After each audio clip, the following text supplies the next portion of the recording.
Right, welcome everybody. So I'm going to be going through some examples about how to work with this apparent brightness formula. So on the left-hand side here, we've got B, which is the actual brightness we're seeing. Okay, so this value changes depending on how far away you are from the actual light. So L is the strength of the light. So that's measured in watts. So something like a regular light bulb inside of your house is usually about 60 watts. Sometimes they're 40, but 60 is pretty common. So the L, the strength of a light, is fixed. But as you walk further away from a light and the light shines on you, like your skin will be less bright if you're further away from the light, and you'll be brighter if you're closer to the light. The distance variable, D, in the bottom, so the bottom whole formula here, this is the surface area of a sphere, a big like round ball.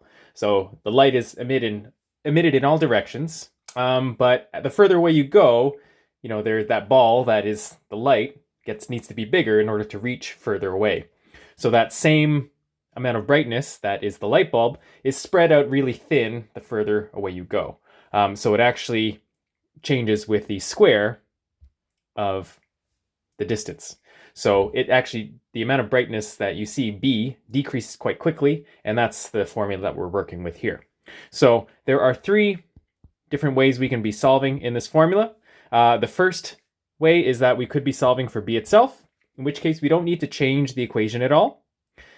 We just kind of plug in. Hopefully we'll find a value for L in watts in the question, and hopefully we'll find a distance, hopefully in meters, for the question as well. If we have those, we can plug it in and solve. If we're solving for L, so maybe we know what the brightness level is in watts per meter squared. Maybe that's coming from the question. And we're told how far away from the light source you are. If that's the case, then we need to solve for L, and there's a little bit of equation rearranging we'll need to do. I'll wait until we get to the example to talk about that. But this will be similar to like the ratio equations we had before, where we have to times away the denominator. The last thing that we can solve for is if we didn't know the distance. Maybe we know how bright the bulb is, and we know how bright the person is showing up, or the subject. Then we need to find how far away from the light are they. This one is the trickiest one to solve for, so that one, just make sure you pay attention toward the end of this video. Okay, but we're going to get started. We'll read the first one. You stand 8.5 meters away from a 60-watt light bulb. What is the apparent brightness? So if we write down the information we have, we know that the D is equal to 8.5 meters, and we know that L is equal to 60 watts. We're asked for the apparent brightness, and this is B. So this is kind of the first example that I showed you, where you don't have to rearrange anything. We just need to be able to evaluate that formula. So we do have a few things in the denominator, the 4, the pi, and the d squared. So just be careful in your calculator how you put that in. If you would like to use that pi is equal to 3.14 instead of like the pi button that's in most calculators, that should be okay here.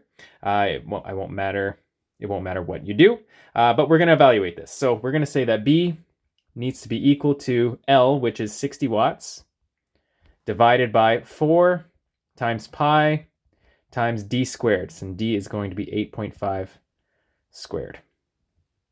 So we need to times all this out. So if we look on the other side of the screen here, I'm going to put this in the Desmos calculator. So we have 60, whoops. Hopefully we can avoid that showing up again. 60 divided by 4. So we're putting everything in the denominator now. In some calculators, you might want to put some brackets here. So I'm going to do that just to be safe. 4 times, now where's my pi here? There is a pi in the Desmos calculator. Oh, there it is right here. So we could use the pi here, just like in your calculator. Or like I said, if you want to do 3.14 instead, that will work just fine. I'll use the pi. It's less things to press. So 4 times pi times 8.5, and we got to find the square button, which is here on the calculator. Okay, so when I press enter here and we get an answer, we get 0.066. So the apparent brightness here is 0.0, whoops, need a 0 there, 0.066. And the units are watts per meter squared. So that's the final answer there.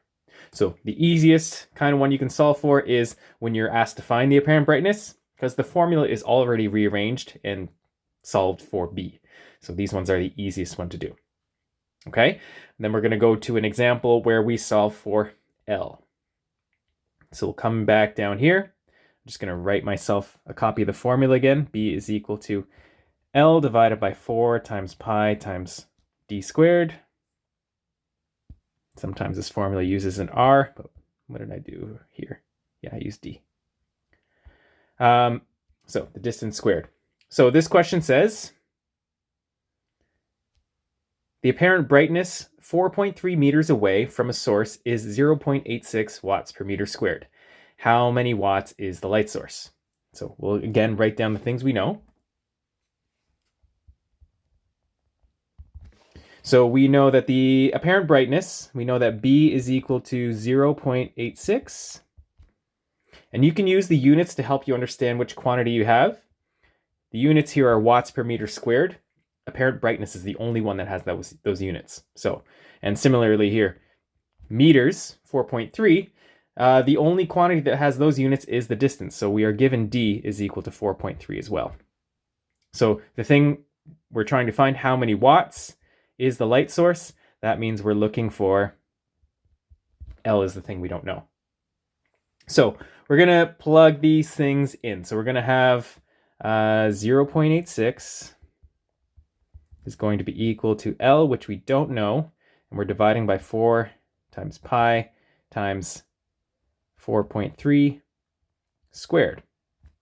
So when we were to try to connect this back to our ratio equations before, one thing that I said to do every single time, if you've got one fraction equal to another fraction, which we can do here, this is the same thing as 0.86 over 1. So we do have one fraction on the left, one fraction on the right.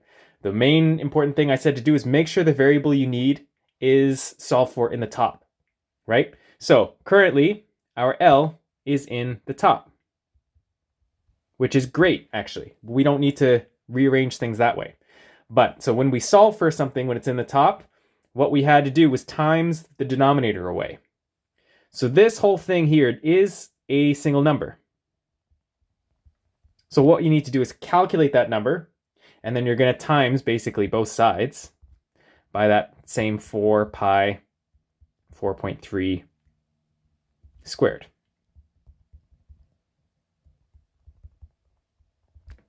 Okay, so back when we did this with nursing math, the denominator was just a single number like 10 or 15. So it is a more complicated bottom. So you might want to do some rough work and calculate this on the side. Maybe that's what I'll do to start. I'm going to just do a little rough work. We'll say rough. And we'll say that 4 times pi times 4.3 squared is equal to, and I'll do that in the calculator here. So 4, I think it seems to happen every time I switch over to the other page. Sorry about that, everybody.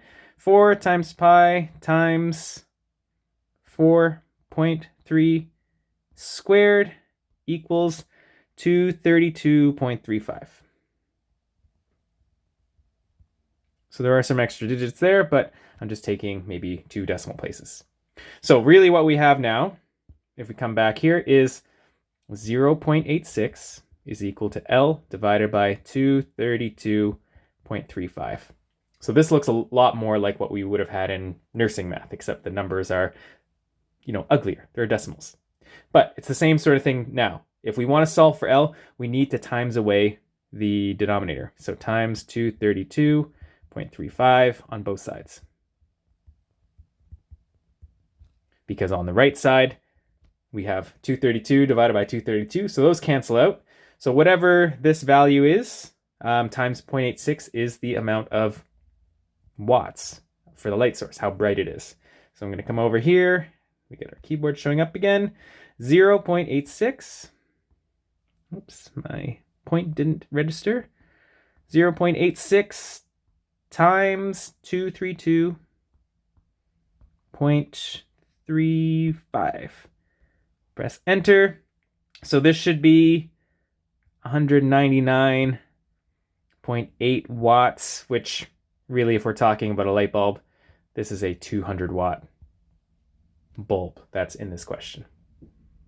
Okay, so we could do this whole thing all at once. I'm just going to be on the right side of this calculator. If you don't want to do a separate step with the 4 times the pi times the 4.3 squared, you would end up having an expression like this. So take a look at the right side of the screen with the calculator. We would have 0.86 times 4 times pi times 4.3 squared. So we get the same value, 199.82. And that does it all kind of at once without the rough work, which is totally fine if that's the way you'd like to do it. Okay, so that is the second kind of way you can solve, where, yeah, it's not quite as easy as B because we had to rearrange a little bit, but at least L was in the top of the fraction, which is good, so that we didn't have to do any thing to get L from the bottom to the top. That's not the case with the next example, though. So let's take a look at that one. I think that's going to be on the next page. Okay, so I'll write myself a copy of the formula again. It was B is equal to L divided by 4 pi d squared. So example 3 says, a film is using a 500 watt light and the apparent brightness of the subject is 1.1 watts per meter squared. How far away is the subject from the light source? So if we write out what we know that L is equal to 500 watts. And again, we can use the units to help understand that, because watts is used in both the brightness and the strength of the light source. But the apparent brightness is always watts per meter squared. So since it's just W, you know that's L. And then here we have the watts per meter squared. So that has to be B, 1.1 watts per meter squared. So the thing we don't know is D. So there's a couple of things that make this hard to solve for. One is that D is in the bottom here. And so that's not the part of the fraction where we want it to be to solve. So we'll have to solve that problem. The other issue is that D in the formula is squared. So we're going to have to undo a square here. So when we're working with these exponents, we're going to end off with either we could do something like D squared, maybe do to the exponent 1/2, which would get us D. So maybe this ends in a half exponent. Or the other thing that's probably more common way to say it is that if we take the square root of D squared at the end, then that'll get us D. So probably this is the more common way to talk about it, but since we did rational exponents, you could talk about it as a 1/2 exponent and still be correct. Okay, but let's look at how we solve here. So we're going to sub in the values. B is 1.1, so that's on the left side. And I'm going to put it over 1, just again to see the one fraction equal to another fraction structure here. L was 500, and we have 4 pi d squared. So the first thing that I'm going to do just to get D in the top is I just need to do the same thing to both sides of the equation, but I'm going to just say flip both sides. When we were setting up ratio equations before, you did have the option, which one you put on the top and which one you put on the bottom. And I just told you to make sure that the variable one is in the top. So that's not the case here. So we're just going to take both sides and flip them. So what that means is that we're going to have 1 becomes the top of the left side and 1.1 is on the bottom. And then the 500 is going to go on the bottom of this right side. And then we have 4 pi d squared. Okay, so we're part of the way there now. So the next step that we're going to have to do is kind of similar to the last one where we times away the denominator. So we're going to times by 500 on both sides. So that's going to give us canceling on the right side because we'll have a 500 divided by a 500. And on the left, we'll end up with a 500 times 1, which is just 500. And it's still being divided by 1.1. Okay, so at this point we might want to do a little bit of rough work. So maybe I'll switch back to the black marker.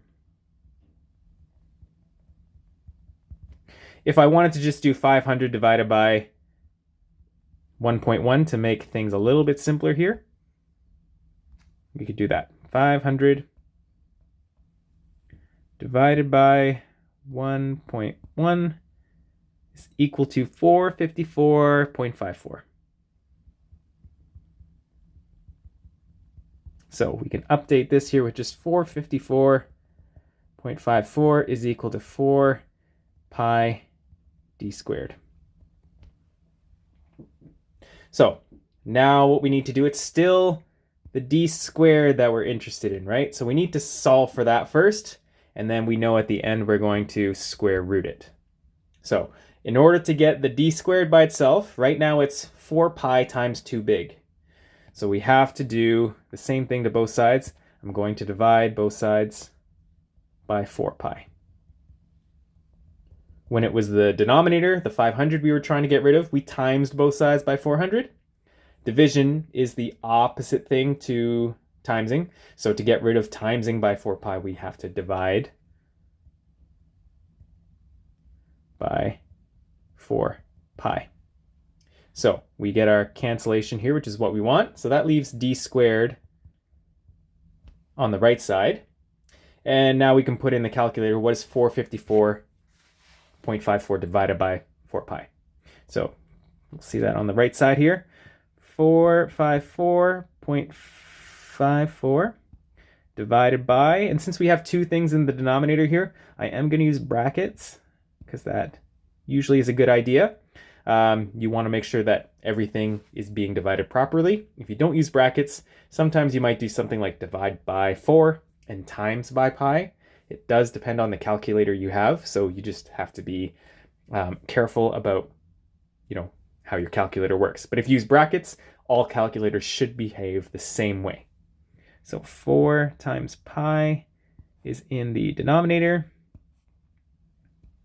and we'll hit OK there. So this should be telling us that d squared still, right? That's what we have. D squared is equal to 36.2. We'll just take one decimal place there. But now we got to finish off with that square root. If we have d squared is 36.2, then we're actually looking for d. And this is a decent kind of value here. The square root of 36 is one you might know already.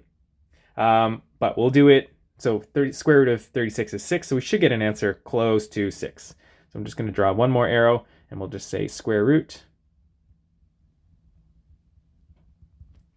D is going to be equal to the square root of 36.2, which finally is 6 point something. Square root of 36.2 equals 6.01. So let's just make that 6. 6.01, which is basically 6 meters. So that's how far away the subject was from the light source.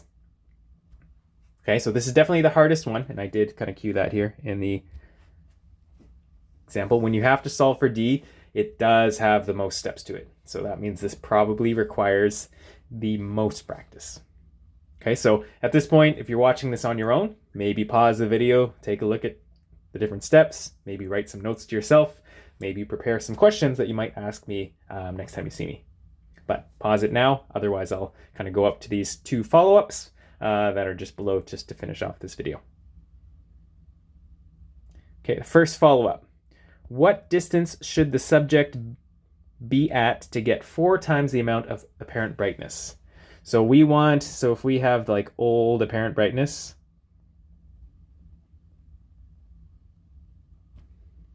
we want 4 times this to be equal to the new brightness.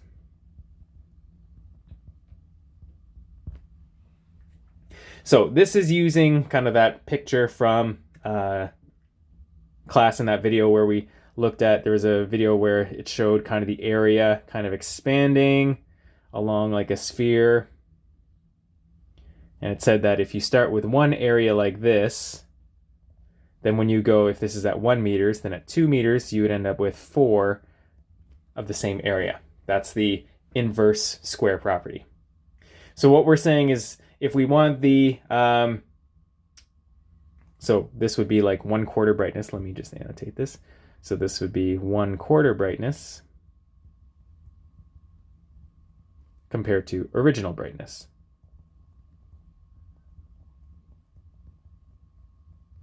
So this question is saying that the old brightness, or the new brightness, should be 4 times the old brightness. So if we go this direction, we're making it less bright. So what we actually need to go is this bright. We want like the 1/4 part still there, or the 4, but we just need to go in the other direction. So what this says is that the distance